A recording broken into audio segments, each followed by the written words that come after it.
दोस्तों आज से करीब 112 साल पहले एक ट्रेन इटली के शहर रोम से मिलान के लिए रवाना होती है, लेकिन रास्ते में लिम्बार्डी टनल पड़ती है जो कि करीब 1 किलोमीटर के एरिया में फैली हुई थी। और इस टनल में जाने के बाद इस ट्रेन का खूबसूरत सा सफर एक मिस्टीरियस स्टोरी में बदल जाता है, क्योंकि इस टनल के बीचों बीच जाने के बाद ये ट्रेन वहाँ से गायब हो जाती है और किसी को भी मालूम नहीं होता कि ये ट्रेन आखिर गई तो गई कहाँ। जी हाँ दोस्तों, आज हम बात करने वाले हैं ज़ेनिटी ट्रेन के बारे में, जिसकी कहानी हमें कुछ ऐसे राजों के बारे में बताती है जिनके बारे में हम सोच भी नहीं सकते। दोस्तों इस कहानी की शुरुआत होती है साल 1911 में, और क्योंकि ये इस ट्रेन का पहला सफर था इसीलिए इस ट्रेन को बनाने वाली कंपनी अपने पहले 100 कस्टमर्स को फ्री ट्रायल देती है कि वो बिना एक भी रुपया पे करे बगैर ही अपनी डेस्टिनेशन तक पहुँच सकते हैं। और सिर्फ डेस्टिनेशन तक पहुँचने तक ही नहीं, उन्हें लग्जरी खाना भी प्रोवाइड कराया जाएगा, वो भी बिल्कुल फ्री में।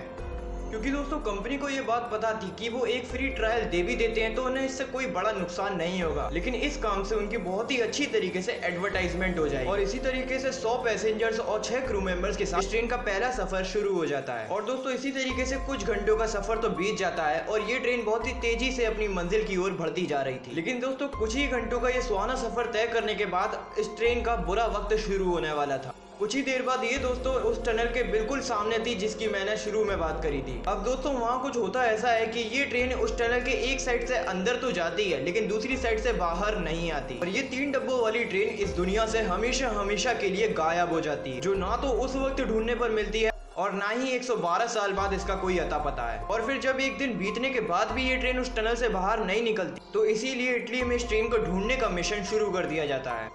और दोस्तों पूरे इटली इस बात से हैरान हो चुका था कि 1 किलोमीटर की टनल में से आखिर ये ट्रेन गई तो गई कहाँ। और इसीलिए दोस्तों सभी का शक इस लिम्बार्डी टनल पर टिका हुआ था। और इसी बात पर नजर रखते हुए सबसे पहले इस टनल को अच्छे से चेक किया गया, क्योंकि लोगों को ऐसा लगने लगा था कि जरूर इस टनल के अंदर कोई ऐसी खाई होगी जिसमें ट्रेन गिर गई होगी। लेकिन दोस्तों जब उस टनल को अच्छे से चेक कर लिया गया तो ना ही वहाँ पर कोई खाई थी और ना ही ट्रेन का कोई सबूत। वहाँ धूल मिट्टी के अलावा और कुछ भी मौजूद नहीं था।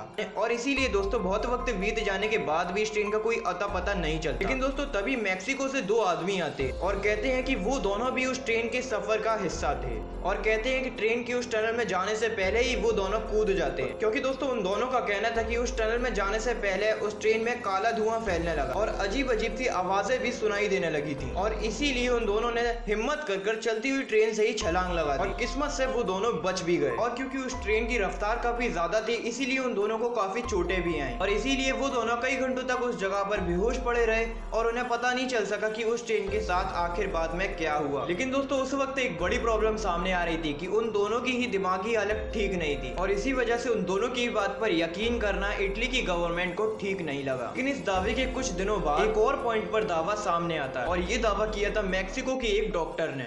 उन्होंने बताया कि इस ट्रेन के हादसे के कुछ दिनों बाद उनके हॉस्पिटल में 104 मरीज एक साथ लाए गए थे। डॉक्टर का कहना था कि उनकी दिमागी हालत ठीक नहीं थी, उनकी हरकतें और बातें बहुत ही ज्यादा अजीब लग रही थी, और डॉक्टर ने बहुत बार जानना चाहा कि उनकी ऐसी हालत कैसे हुई, लेकिन उनमें से किसी ने भी कुछ भी नहीं बताया। लेकिन दोस्तों अगर इन दोनों ही बात पर यकीन कर लिया जाए तो 104 मरीज वो थे जो डॉक्टर के पास आए और 2 लोग वो जिनकी मैंने थोड़ी देर पहले बात करी थी, और ये नंबर बन जाता है 106, जो कि टोटल लोगों के बिल्कुल बराबर था।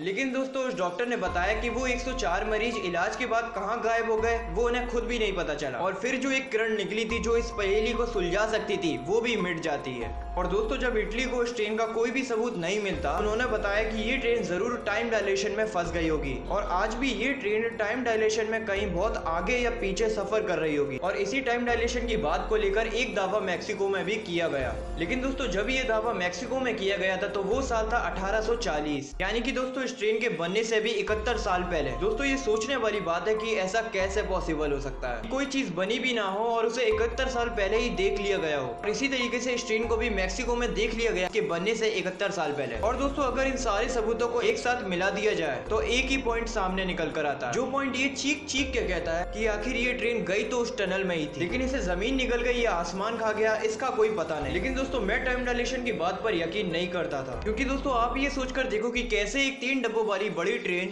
गायब हो सकती है, ये कैसे पॉसिबल हो सकता है। लेकिन दोस्तों इस स्टोरी को सुनने के बाद आपकी क्या राय है कमेंट बॉक्स में जरूर बताना। और मुझे तो इस स्टोरी ने पूरी तरीके से सोचने पर मजबूर कर दिया है कि आखिरकार ये पॉसिबल कैसे हो सकता है। और इसी तरीके से बहुत से लोगों का ये मानना है कि ये ट्रेन आज भी वक्त में आगे या पीछे सफर कर रही है। और वो 104 मरीज कहाँ गायब हो गए जो हॉस्पिटल में आए थे। और दोस्तों सिर्फ मैक्सिको में ही नहीं यूक्रेन और रशिया में भी इस ट्रेन को देखने का दावा किया जा चुका है, और वो भी अलग अलग वक्त पर और अलग अलग जगह पर। और दोस्तों अगर एक्सपर्ट्स की माने जिन्होंने इस ट्रेन पर सालों साल रिसर्च की थी, तो उनका भी यही कहना है कि ये ट्रेन अपनी पटरी को छोड़कर किसी समय यात्रा पर निकल चुकी है। लेकिन दोस्तों आपका इस स्टोरी को सुनने के बाद क्या रिएक्शन है, कमेंट में जरूर बताना।